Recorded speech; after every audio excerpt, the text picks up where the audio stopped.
Good morning you guys, it's Karen and I'm here to talk about another Bakuchiol serum. This is the 1% Bakuchiol Serum by Revolution. There's been quite a few. There's a bit of an explosion going on with Bakuchiol as an ingredient, as I suspected, which is wonderful. I reviewed the oils that you can get from Amazon, the Inky List one that's just come out, this one, and I'm also trialing the Dr. Sam night serum which has Bakuchiol in it.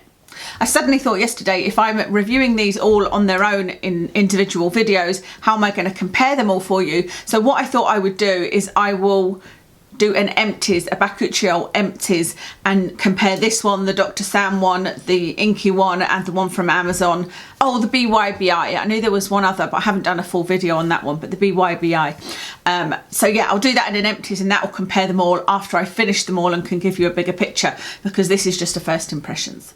So this one by Revolution is a 1% serum, and it says that on the front, 1% Bakuchiol serum, and it was £10. I got mine from Beauty Bay, so there is, if you're only buying this, there is the additional £3 postage to pay. I think you get free postage if you spend over a certain amount, but I'm hopeful that it will appear in Boots, because, not Boots, sorry, Superdrug, because Superdrug do carry the Revolution skincare line, so hopefully it will just take a while for this to be in the shops, but will be there.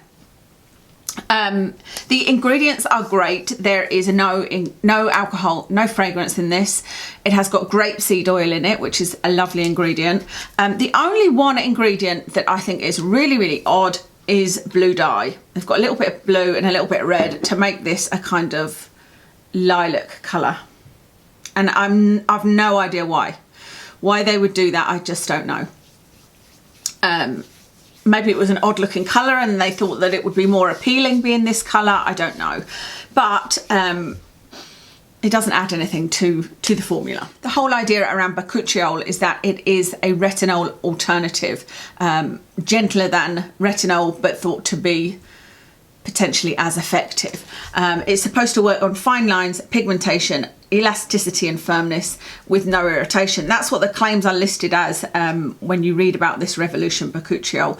The only one that I think I found evidence for was the fine lines. I talked more about that in my ingredient spotlight video for Bakuchiol. There's definitely evidence there that it has retinol-like functions.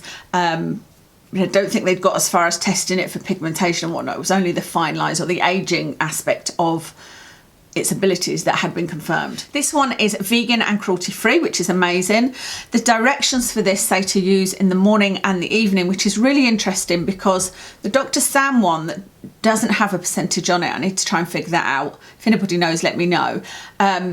Says to use every other night until your skin gets accustomed to it, etc. So I don't know whether they're just two different approaches. You know, maybe that Dr. Sam is being more careful because that's her profession. I don't know. Anyway, I have been using it just once at night because I've got a different routine in the morning. So I've been using it just at night. It says to use after your cleanser and before your moisturiser. And as always, I like to leave it on its own for a little while to see what it does on its own, if it's really moisturising on its own, if it would definitely need a moisturiser afterwards.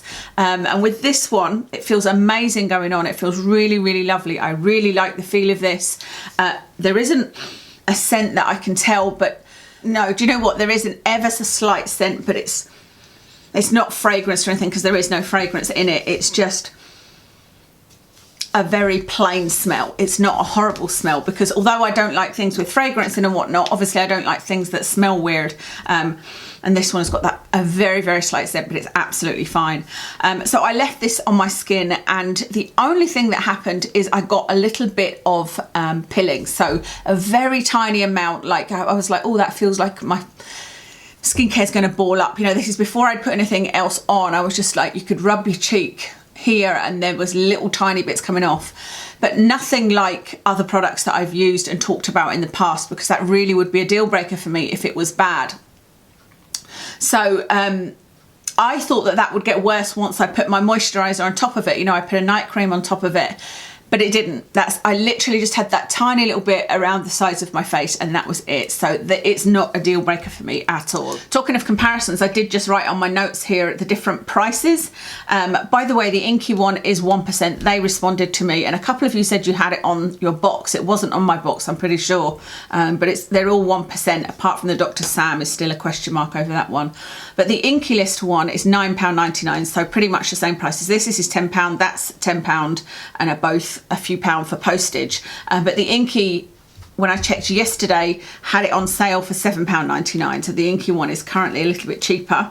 The BYBI one is £12, and then there's £3 postage, unless anybody can get it in Boots. I've had a look in Boots and haven't seen it on the shelves. And then the Dr. Sam one is £39, so that's in a whole nother price range. So I got no irritation from this at all, and I used it for 4 days, and then I think that's enough time for me to see if I'm going to get any irritation. If I got irritation from even something like retinol, it would take a couple of days to kick in. I do have some lumps on my skin under here, which I believe came from the Inky Bakuchiol. I've got a tiny bit of that left, but I stopped using it and started using this to see, you know, was that the problem? Now, they've not gone away, these lumps. They're not itchy, they're not red, they're just little lumps under the skin that I do normally get if my skin doesn't like a skincare. It's not a massive reaction, like I said, it's not itchy, it's not sore, it's not like the reaction I've had from retinol in the past. It's just these little white bumps that tell me, it's my skin just saying this one doesn't work for me. And it happened when I started using the Inky Bakuchiol, so I've stopped that, and like I said, they've not gone away, so it'll be interesting to see how long it takes for these sort of little bumps to disappear. I'll be keeping a close eye on it, and I will discuss it more in the empties that I was talking about, the Bakuchiol empties, because it'll be either empties and fails. And you know what I'll do is I'll leave a little gap once these have gone away. I'll leave a little gap using no Bakuchiol, and then I'll use the Inky List one and see if it does bring these lumps up again. But I really love this. I have to say, if I had to choose one right now, it would probably be this. I'll see how long it lasts. I do really enjoy the BYBI one, even though it's in squalane, because that one feels a lot more moisturising, you know.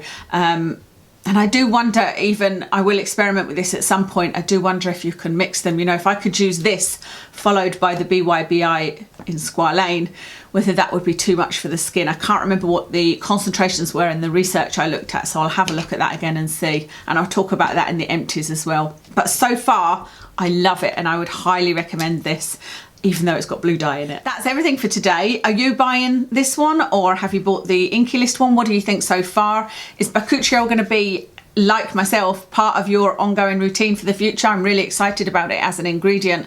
And there are other ingredients out there that are kind of coming up with some evidence as well. I will talk about DMEA at some point. But yeah, let me know what you think about Bakuchiol in general, and if it's now formed part of your routine.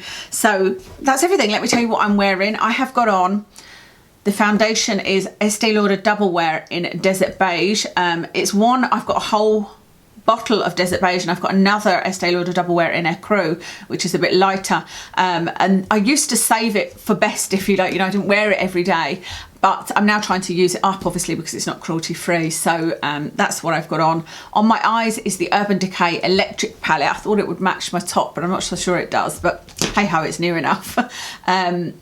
On my cheeks is, I actually just topped it up because I thought I was looking really pale, so I put on the Urban Decay blush in Rapture. I love this, absolutely love this. And on my lips is Stila Liquid Lipstick in Caramello with a lipstick from Natural Collection on top. Has this got a name? Fig Loaf, I think that says. It's just a nice little topper, although it is quite matte. Earrings, can't remember. If I remember, I'll put in the description. This top, I'm really into fluoro bright colours the last sort of summer, and this summer, I say summer because we're in Scotland and it's mostly been rainy, comes from Esprit. They do some really lovely bright coloured tops. I've got this one in orange and one in pink, so love them, and they're reasonably priced as well. That's everything. Thank you so much for watching today, and I'll speak to you again soon.